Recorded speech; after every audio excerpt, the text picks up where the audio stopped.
One of my favorite shows in the last 25 years was ABC's drama, The Practice, and it was produced by a former lawyer from the Boston area. And what was compelling about the show was the fact that they went deep into the ethics and morality of the practice in law.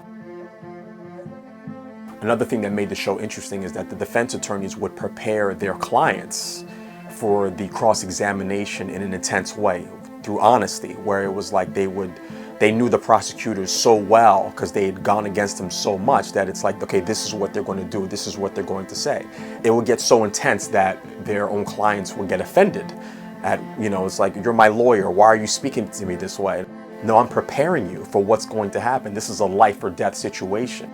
The way you answer these questions on the stand can determine the rest of your life. And that brings us to the essay of John Stuart Mill on liberty.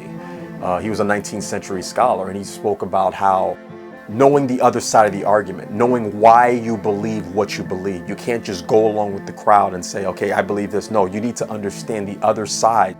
Understand to the point where you can articulate the other side better than they can. And that's the best way so you can strengthen your argument. It makes you smarter, it makes you sharper. And that pertains to the Scopes trial nearly 100 years ago, where, I think the fundamentalists were very passionate about their belief in God. They were Bible-fearing Christians. But the problem is the fact that outlawing the teaching of human evolution can go a little bit too far, where it's like you want your children, you want your students, you want people to understand the other side, because not every human being thinks the same. So not everybody's going to be on the same page whenever it comes to different belief systems. So it's good to understand, why is this religion this way? Why do people think this way? So you can articulate why you believe what you believe. And the fundamentalists, they were well-intentioned, but I think when you look at that trial back in the day, you could see how certain people had an agenda. It's about politics, and it's very similar to what we see today. There's a lot of states that are fighting different laws about, okay, what should we be teaching our children? Should we outlaw this? Should we outlaw that?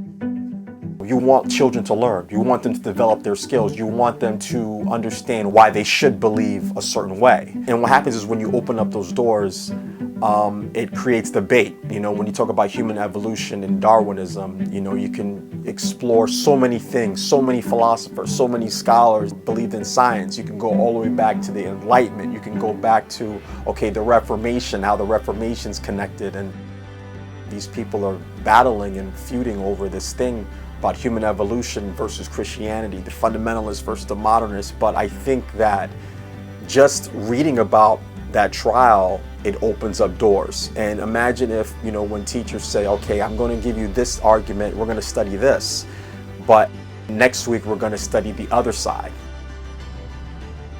History is complicated. It's never this straight line. It's always this weird zigzag that goes all over the place. There's always going to be groups like the fundamentalists. People are just so passionate. But I think it's always good to know the other side of the argument.